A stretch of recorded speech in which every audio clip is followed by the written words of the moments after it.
So welcome to the session on managing physical activity in inflammatory arthritis. My name is Cheryl McClellan and I'm the Chief Operations Officer for the Arthritis Society and moderator for today's session. So it's my great pleasure to welcome Pamela Cohen. Pamela is a graduate of McGill University and a practicing physiotherapist at Constance Lethbridge Rehabilitation Center since 1987. As a member of an interdisciplinary team, she contributes to the rehabilitation of clients suffering from rheumatological conditions by optimizing their physical capacities and making recommendations for better management of their conditions. Pamela shares her expertise through various avenues, supervising physiotherapy students and participating in patient education forums, and giving presentations at McGill School of Physical Therapy, as well as the Getting a Grip online project and the first Quebec Forum on Arthritis in 2014. Please join me in welcoming Pamela today. Thank you. Thank you very much for the introduction, and thank you for coming to join me today while I talk to you about managing physical activity with inflammatory arthritis. Now, how many of you in the room have inflammatory arthritis of some sort yourselves? Okay, so there's, pardon me? Not so much, but you're still going to learn, some things here. And are you all doing exercises of some sort, or everybody? Okay, is there anybody not doing any exercise here? Okay. Okay. All right, well, hopefully today I'm going to encourage you to exercise, and you're going to learn a little bit how to exercise. It's not a one-size-fits-all solution, so you're not going to leave with exercise programs, but hopefully a better understanding of what you should do to start and how you can actually improve your exercise program if you're presently exercising. So if your joints are hurting, and if you, I'm just putting on my little timer here so I can keep track of things. If your joints are hurting and you're tired, obviously exercising can be a challenge. It can be hard to get going, and it's hard to know what to do at times if you have a new diagnosis. It may be that you're fearful of exercising because you don't know what is going to be okay for your joints. You don't want to irritate things. It may be that you've tried to do certain exercise activities in the past and you've really felt significantly worse, and so you don't know what to do in that case. It may be that you're doing exercises and you're managing quite well, but you want to learn a little bit more about what you could do to possibly increase the level of difficulty of things that you're doing. Now, as physios, we've known that inactivity is not good for people with arthritis. For a long time. It's certainly something with inflammatory arthritis, if you don't move around, even for a short period of time, that you will feel more stiff, as opposed to osteoarthritis, where you might even feel a little bit better if you rest for a period of time. But that's not so much the case with inflammatory arthritis. As over the past 30 years or so, there have been great changes in terms of the pharmacological management of arthritis. And this is great because it's really improved people's qualities of life. And it's also made it that people can take part in a lot more activity than they did in the past. And we as physios are able to encourage much more physical activity than in the past. And this is a great thing. And you'll find out a little bit more why as I continue to talk. Now, it's always important to balance rest and managing your energy, because many of you have problems with fatigue levels associated with your condition, and you need to be careful of not hurting yourself. And so learning about how to exercise is going to be a very important thing. Now, the types of arthritis that I'm talking about today, oh, there we go.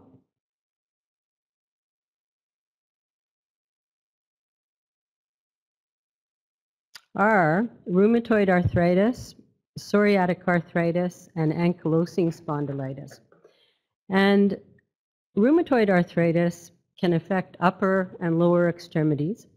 It can affect many different joints. In the upper extremities, everything from your shoulders, your elbows, your wrists, your finger joints. Lower extremities, most commonly knees and ankles and toes. There can be very typical changes to your hands and your feet. And it can also affect the cervical spine, but it does not affect the rest of your back. With psoriatic arthritis and ankylosing spondylitis, these belong to a group of arthritic conditions called spondyloarthropathies. And one thing that is common about these conditions is that it can involve the back. And certainly with ankylosing spondylitis, that's something where you're going to have issues with your back, with your sacroiliac joints. It can affect the joints, upper and lower extremities. It usually affects them proximally, such as the shoulders and the hips, but it can also affect distally as well. But we see that less commonly on the actual joints. In terms of psoriatic arthritis, it can affect both upper and lower extremities and the spine. And you can have very marked issues with the hands and with the feet. One of the things that is similar to both of them is that with this type of arthritis, with spondyloarthropathies, is you can have enthesitis, which is swelling of where the tendons insert into the bone. And so you can have tendinitises that are due to the arthritic process. And things like Achilles tendinitis or plantar fasciitis are quite common. We see this often with these types of conditions. And with ankylosing spondylitis, there are often a lot of changes with posture.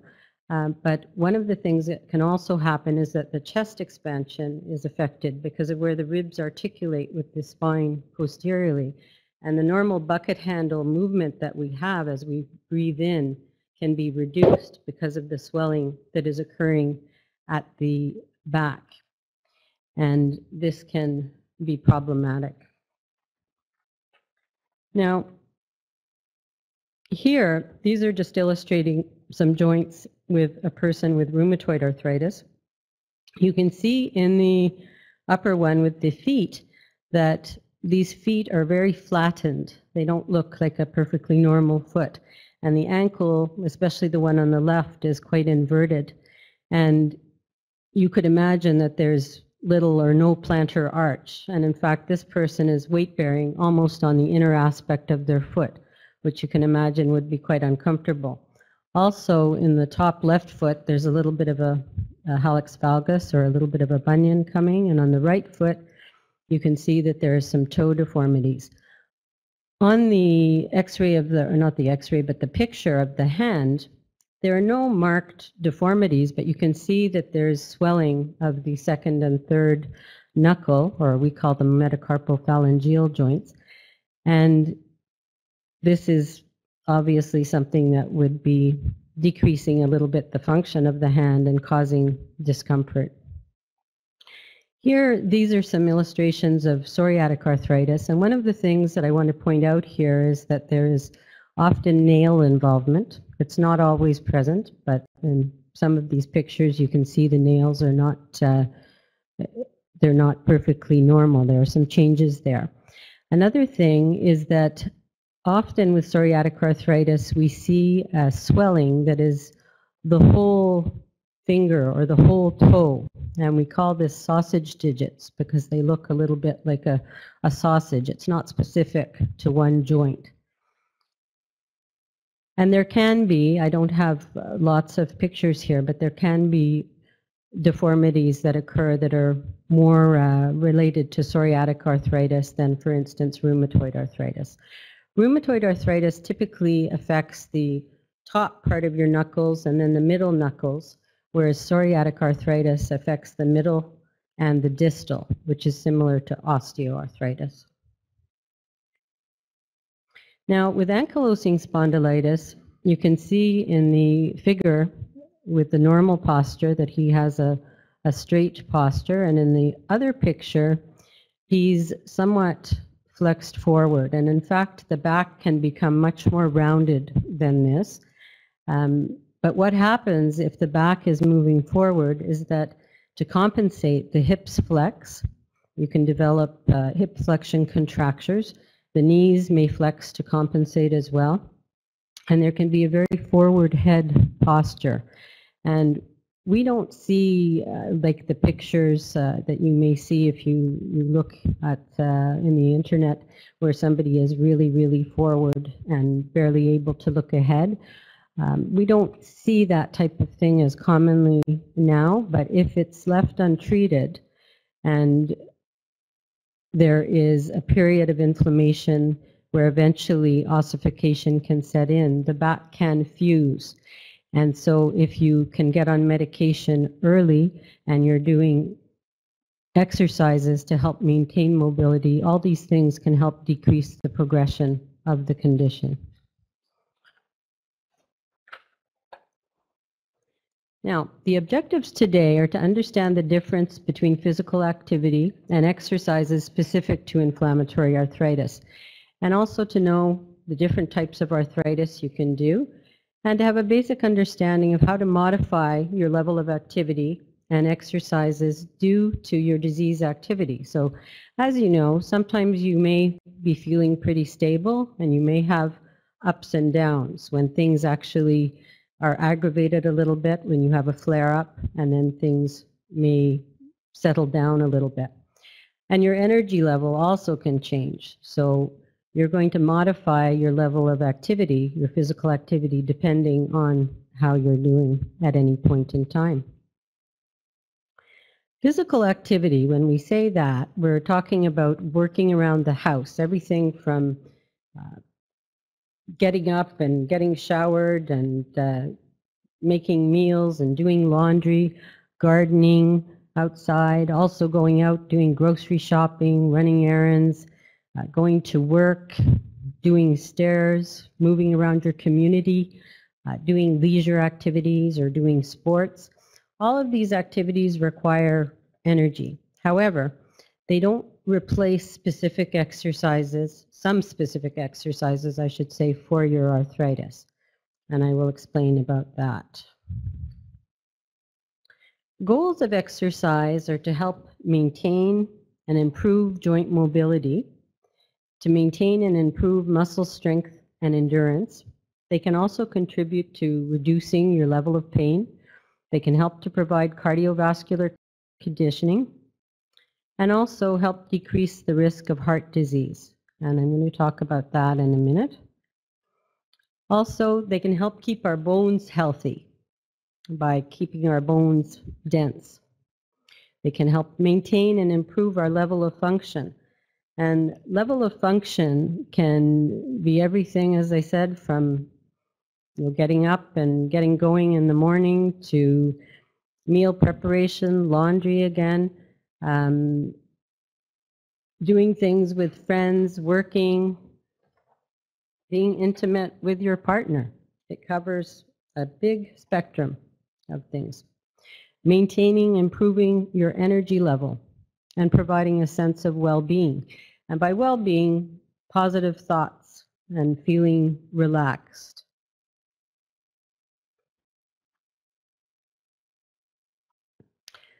Cardiovascular disease and arthritis is something that is an important thing to recognize. Heart attacks and strokes are direct complications of chronic inflammation, and disease control is certainly an important goal of your rheumatologist with the medication to try and control the inflammation.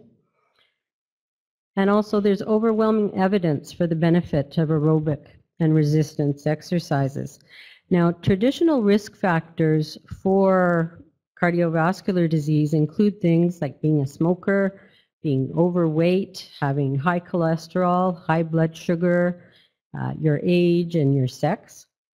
But for anybody with inflammatory arthritis, your risks are comparable to a person of 10 years or older. And in fact, if you have active inflammation, if you have an increased number of active joints, if you have inflammation outside your joints, if you have a sedentary lifestyle, if you have had your arthritis for longer than 10 years, this increases your cardiovascular risk as well. Exercise can help to decrease your level of inflammation, and it can also play a role on your energy level, and it can help affect the cardiovascular risk factors in a positive way. It's not going to take care of everything, but it can have a positive effect. Now, when you have a joint or an area that's uncomfortable, it's a natural response that by not moving it, you're not going to have pain. So that's often what we do. When something hurts, we try not to move it. But in fact, what can happen is that you can develop a decreased range of movement. And what could happen as well is that once that swelling or that period of discomfort goes away, if you haven't been moving, it's possible that you will not be able to move it completely anymore because you have developed a contracture in that joint. And by not moving, it can actually also increase the level of pain that you're experiencing, lead to a further decrease of movement, and eventually it will lead to some loss of function, something that you recognize one day, I used to be able to do this and I'm having difficulty now. So we certainly want you to avoid this. Types of exercises are mobility exercises. They include range of motion and flexibility, muscle strengthening, and cardiovascular or aerobic exercises.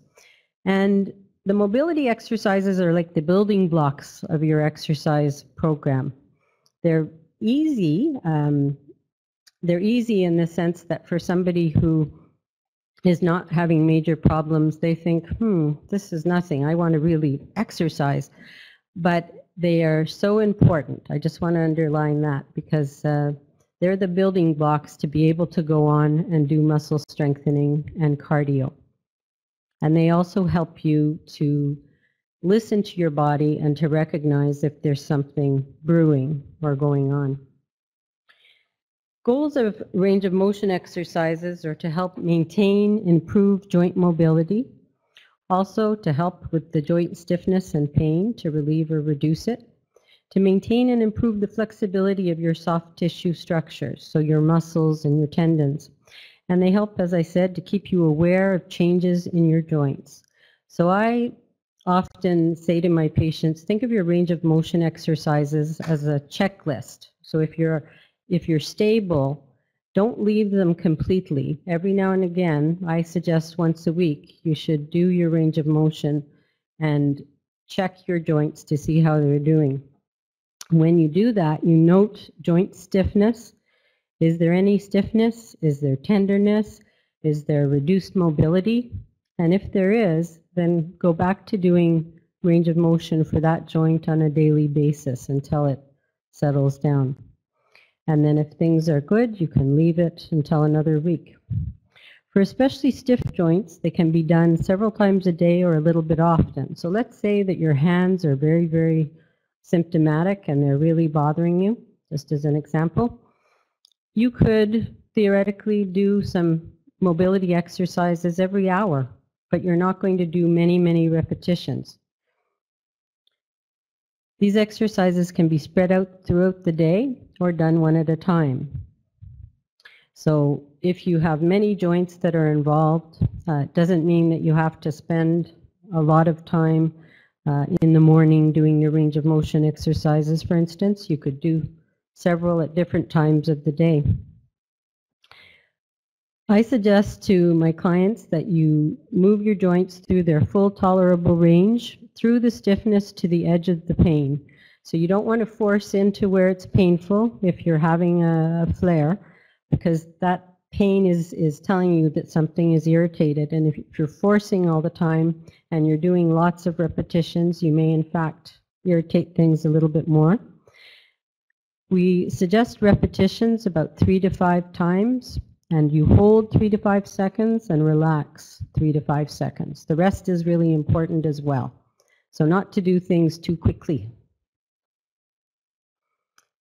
Stretching exercises are done for tight muscles, and as I said, it's for muscles and tendons to help increase or maintain their flexibility. And joints are moved through their full active range of motion, and then they're stretched a little bit further. And these are done with caution. with inflammatory arthritis because they can lead to increased swelling. And with RA, sometimes these exercises are given when things are less acute. If we want to, let's say if somebody has a flexion contracture, to gently work that contracture to see if we can normalize it a little bit. These exercises are done 2 to 3 repetitions, holding for 10 to 30 seconds, smooth movements, no bouncing, and frequency as needed. And so when I say frequency as needed, this is after cardio or for tight muscles when needed. And when it comes to RA, these exercises are done if necessary for joints like a contracture, as I mentioned. For psoriatic arthritis, often they would be given for the spine. For ankylosing spondylitis, for the spine, for the hips, for the shoulders, sometimes for the ribs, and certainly to help with posture in terms of some stretches for postural muscles. Here you can see, this is one of our kinesiologists at work. He's doing a hamstring stretch, sitting in a chair with his foot up on a stool, and the one on the left. And in the second one, he's doing a trunk side flexion exercise. This is best done when there's a chair without armrests, because those could get in the way. And that's something that could be done with somebody with psoriatic arthritis or ankylosing spondylitis. And here he's doing a trunk rotation, a lower trunk rotation with his knees bent and just gently rolling his knees side to side. It's a mobility exercise. And the one on the right we call a spinal stretch, and he's gently pointing his toes and bringing his arms up above his head. Not everybody can get their arms up like that, but just trying to make himself as long as possible, as tall as he can in a supine position. And a lot of ankylosing spondylitis patients or people with back involvement find this very soothing. Now with range of motion exercises, when you're having a flare-up, when there's pain or inflammation, you want to do exercises daily and adjust the intensity as needed. Avoid excessive and intense stretching. And when things are simmered down a little bit in the subacute phase, you should continue range of motion exercises. You don't necessarily have to do them every day, but don't leave them go entirely, because that's going to help you check what's happening with your body. And you can reintroduce stretching exercises progressively. Now, with stretching, I'm just going to show you a few things. Or with range of motion, I should say. So just with our elbows, if you bring your arms up towards your shoulders, bringing your hands up there, and then just gently straightening and holding, and then relaxing. This is an elbow range of motion exercise. So it's very simple, but it's just putting the joints through its full, it's just putting the joints through its full range of motion.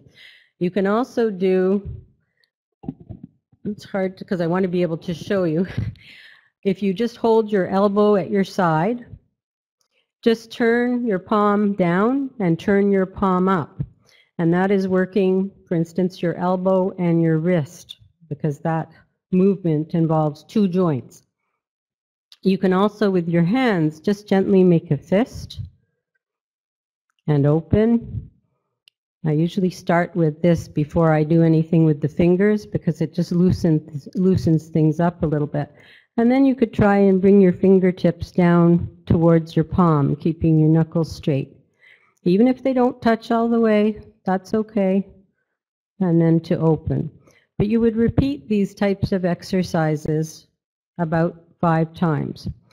And if you felt that it was full range, it wasn't stiff, you don't have to do more than 1. But if you're feeling stiffness, go to the full 5. And by the time you've reached 5 repetitions, you're probably not going to increase your mobility. If you continue to do 10 or 15 or 20, you may in fact irritate things if you're moving it too much. So remember that saying, a little bit often. That's going to help with arthritis. Knee movement, you can do lying down, just sliding your heel towards your bottom, or if you're sitting in a chair, just straightening your knee, bringing your foot out in front of you and back down. You can also do lying down, bringing your knee towards your chest, lifting your leg out off the bed and towards your chest so that you're working your hip flexion. And if you're sitting, just lifting your foot off the ground and drawing your knee up towards you. That's going to be moving your hip. Moving your ankles gently up and down, doing gentle circles. Some of these exercises are on the form that you have from the Arthritis Society with the 10 best exercises. You know that one? Yeah, so some of those exercises are on there. And for things like ankylosing spondylitis or psoriatic arthritis, where there was back involvement, there are the ones like it showed with Michael in the chair, or you can do standing side flexion where you try and bend to one side to bring your fingertips down towards the floor, even with your hands on your hips, just gently leaning back. But if you have any balance issues, be careful where you do that. I suggest to people, if you have any balance problems, being in a corner is a good thing, where there's a wall right on either side of you. Now, if we go on to strengthening exercises, these muscles help to increase and maintain your muscle strength and endurance.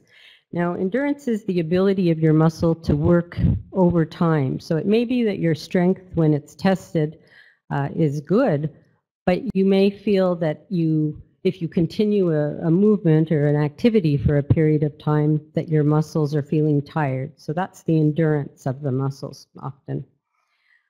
Also, strengthening exercises contribute to supporting your joints and their stability. In any case, having strong muscles around a joint is always a good thing when you have arthritis, and definitely when you have instability, having strong muscles there are going to help. These exercises also help to increase and maintain your level of function, to help manage your pain, and they can help to increase metabolism for weight control. They target weakness caused by inactivity because of joint pain, sometimes due to postural changes, sometimes due to progressive deconditioning, and also periods of bed rest, because we can lose strength very quickly if we're in bed for a short period of time. There are different types of strengthening exercises, and one of the types is isometric, and that's where you tighten the muscle without actually moving the joint. And if you have a joint that is inflamed, if there's instability or it's damaged, isometric exercises can be a very good way to strengthen. It's a submaximal static contraction and hold.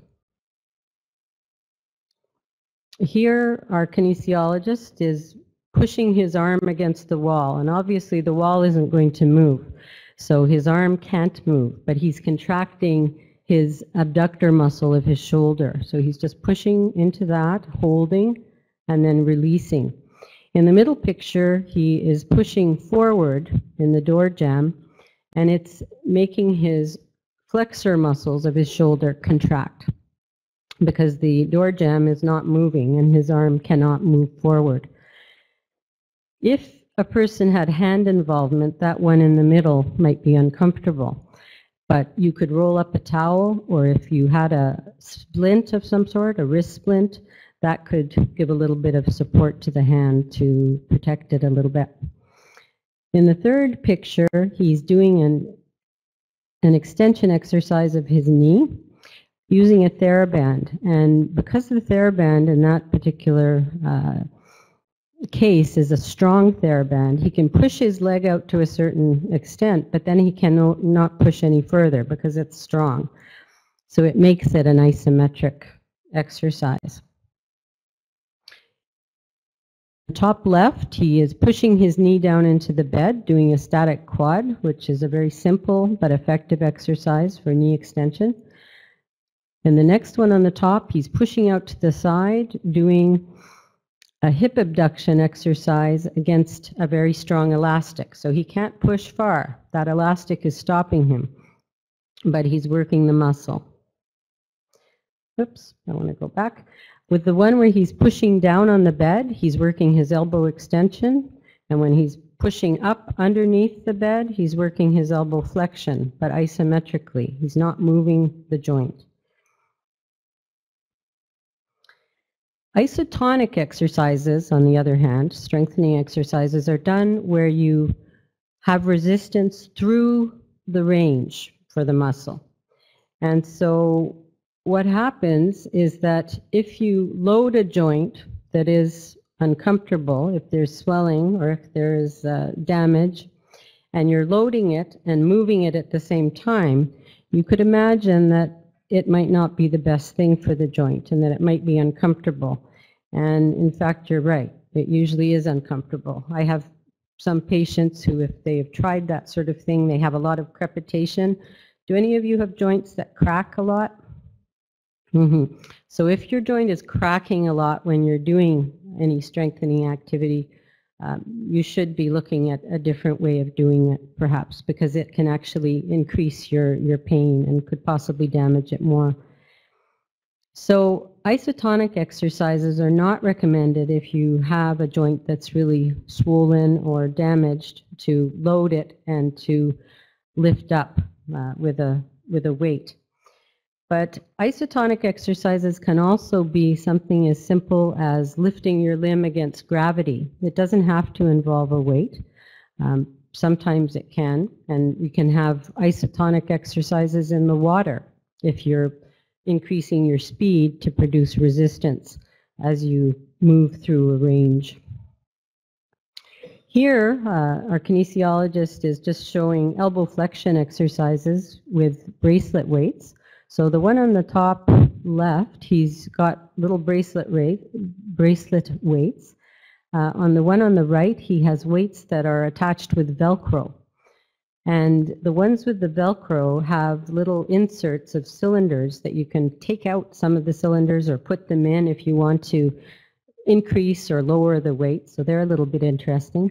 Otherwise, the bracelet weights are very easy to slip on. And the beauty of this is that if you have hands that are hurting you, wrists or fingers that are involved, is that you don't have to hold the weight, because the actual holding of the weight can cause you to have more pain. And at the bottom, he's using regular dumbbells to do a shoulder strengthening exercise. And if he didn't have access to these types of weights at the top, and he did have hand involvement, it might be that if he wore resting splints to protect his wrists a little bit, it would make it more comfortable. But ideally, we'd want him to be careful about what type of weight he was using. In the picture on the left, he's just doing an inner range quad exercise. He's actually through range. He's lifting up from the floor with a weight. And in the one on the right, he's lifting up his leg while he's sitting on that Swiss ball. But although it looks like the exercise is with his leg, where he's really working the hardest is his core muscles. So this is an exercise that we will often do with patients that we want to increase their core strength. And even moving their arms, doing different things on that ball to keep themselves steady, they're having to engage muscles in their trunk. On the one on the left, he's in a prone position. He's using a pillow underneath his stomach to keep his back in a good position and doing a hip extension exercise. So this could be for strengthening against gravity, but to progress it, you could add a weight to the leg. And it's also engaging back muscles, because to be able to lift his leg up, muscles have to co-contract for him to be able to lift his hip up. And then at the bottom, this is a more advanced exercise, and obviously not for an individual who has problems with their hands or with their knees. but a good one to work back muscles and to work extension. Strengthening exercises we do not have people do every day. They're done every other day, non-consecutive days. So we suggest about 3 times a week. Repetitions 10 to 15, hold 3 to 5 seconds, rest 3 to 5 seconds.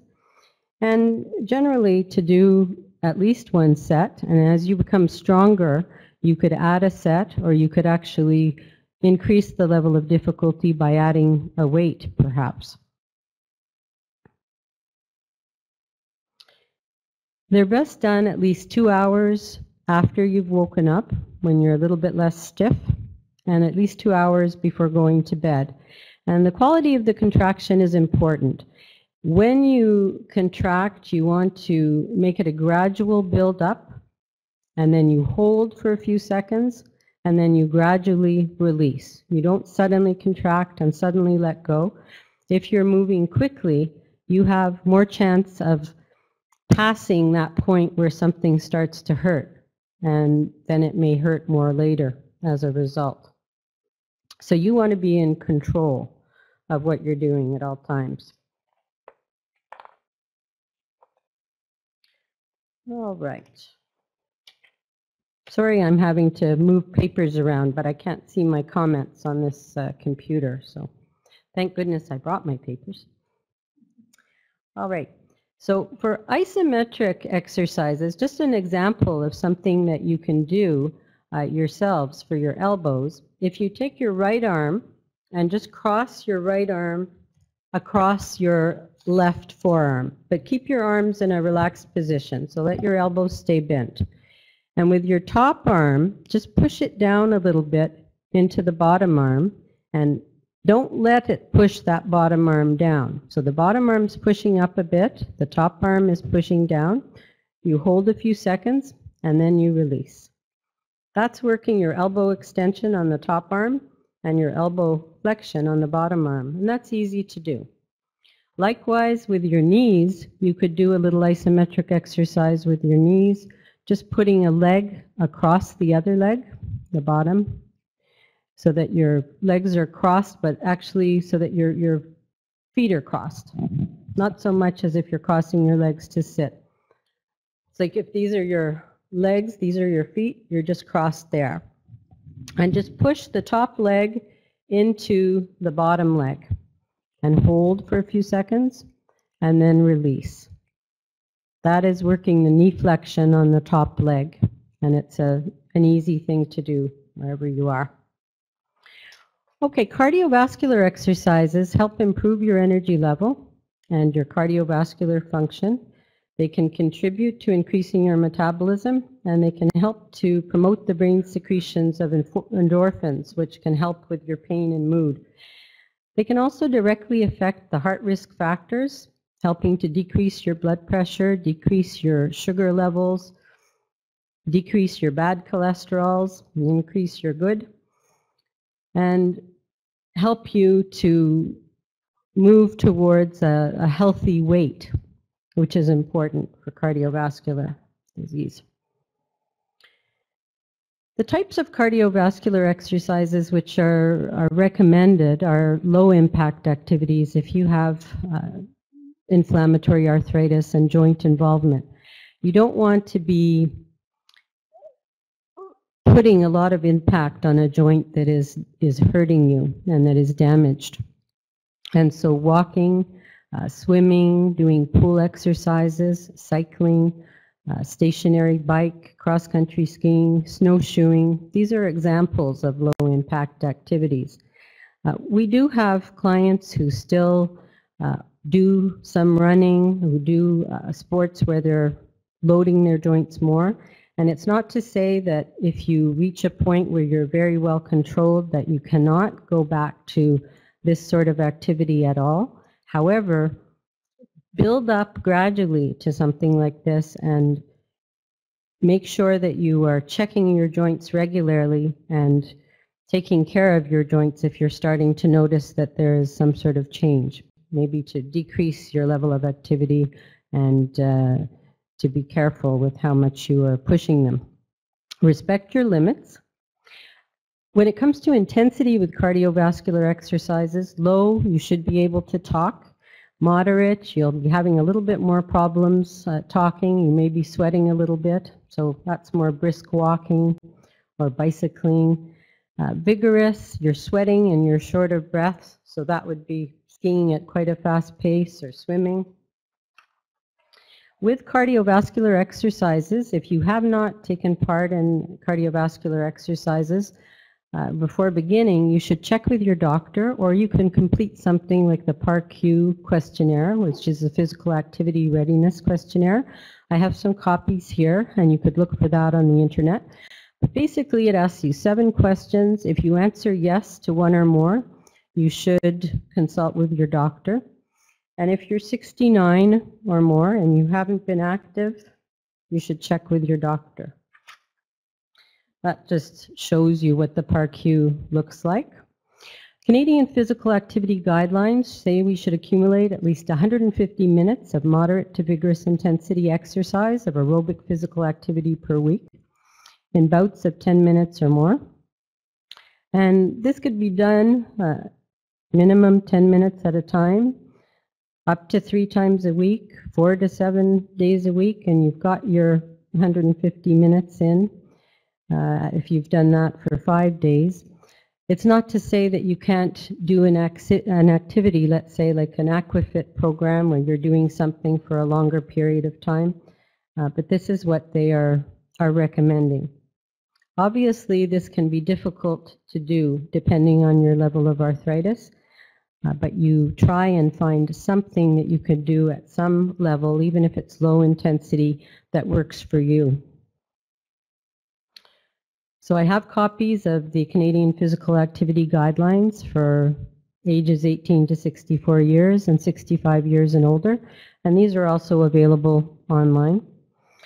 If you experience chest pain, dizziness, or discomfort, you should stop your cardio and you should speak with your doctor and respect the 2-hour rule. So if you're having pain that lasts for more than 2 hours after you've done the activity, it doesn't mean that you never go back to doing that activity, but it means that you should, the next time that you do it, decrease the intensity at which you're doing it or decrease the time that you spend doing it. And then see how you feel and then continue from there. During the acute stage, if you're having a phase where you're having a flare-up, the cardio should be not at all or very light. During the subacute stage, could be low to moderate intensity. And in the chronic stage, you can go back to your regular level of activity for cardio.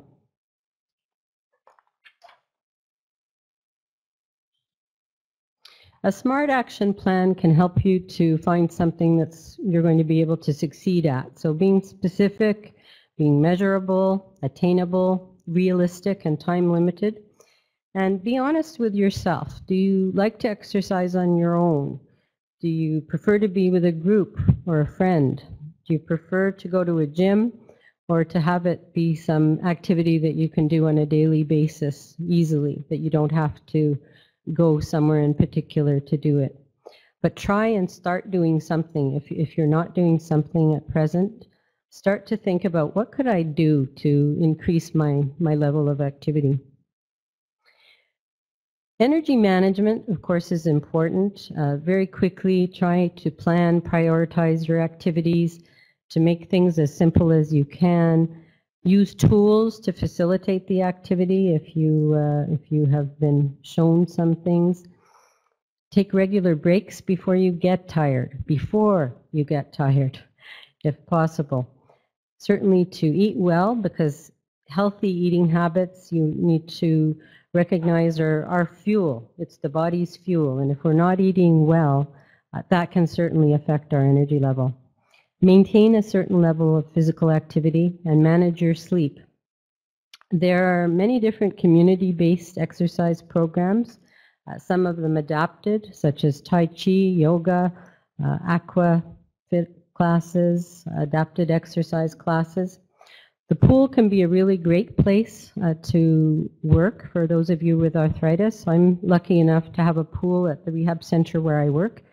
And for some people, going in there, they're amazed at what they can do in the water versus what they can do on land.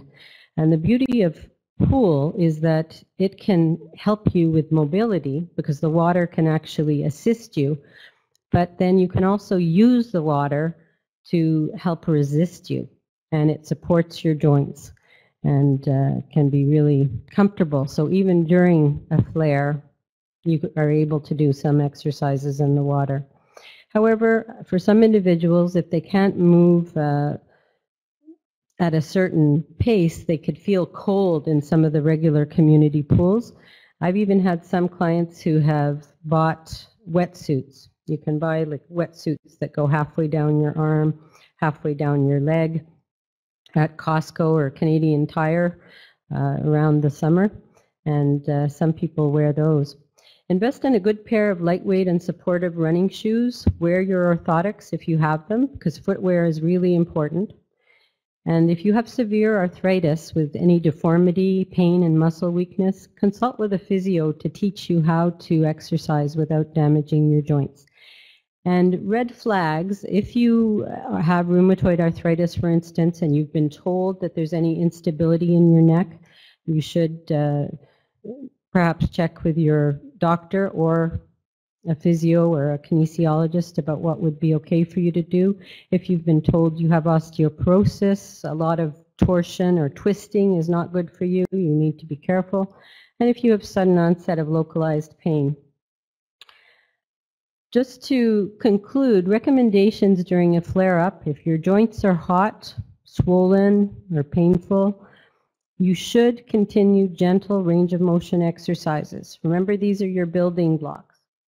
And be cautious with your choice of strengthening exercises. If you were doing exercises with a weight through gravity, well then change to doing something where you're not moving the joint, you're keeping the joint still as you contract the muscle around it.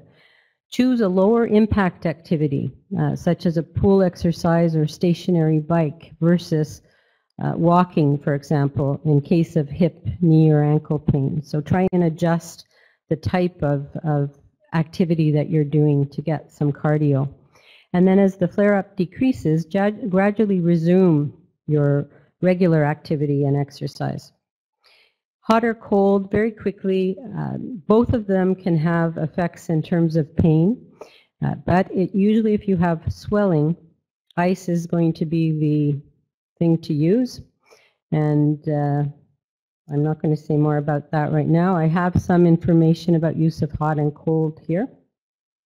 When exercising, don't forget to warm up and cool down, drink, pace yourself, wear comfortable clothing, lightweight supportive running shoes, and try and have fun.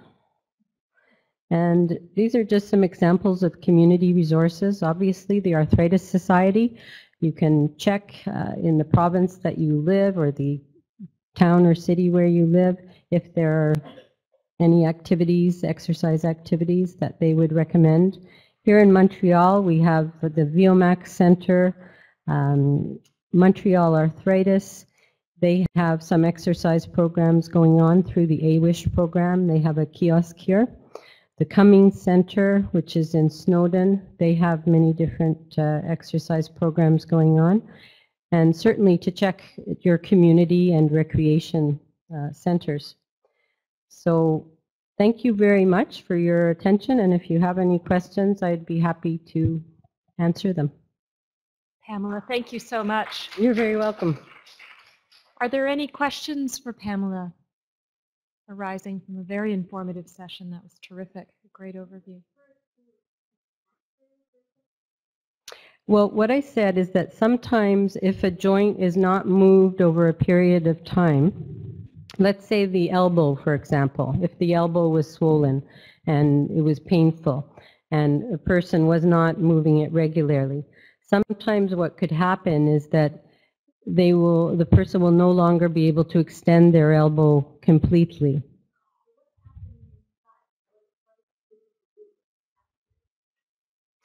what it is that the muscle and the muscle and tendons can shorten a little bit. They don't want to extend anymore because they haven't been stretched gently. Yeah, and sometimes a contracture, we can see changes in joints that there's degeneration in the joint, so it won't be able to move completely because there are changes within the joint. That's a little bit different, but I'm talking more about muscular contractures. Okay? Any other questions? So I know Pamela has a few There's resources here. somebody with a hand up. Sorry, I didn't see that. It's okay.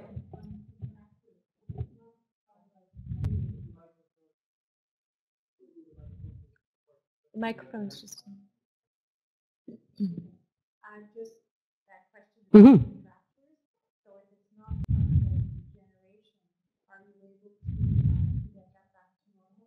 Not always. Not always. Sometimes we can improve it a little bit. Sometimes if it hasn't been there very long, we can. But certainly the idea would be that possibly we could increase the movement a little bit more, but we don't want it to progress.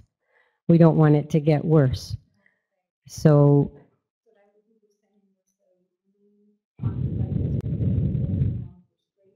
correct.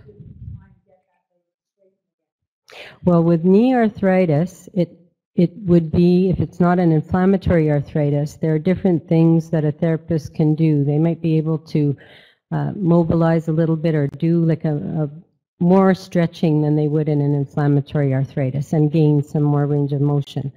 But if we have inflammation, we want to be very careful about any manual stretching that we're doing because we could make things worse. You're very welcome. Okay, so if anybody wants any information, any papers, I have some up here. Thanks for coming. Thanks, everyone.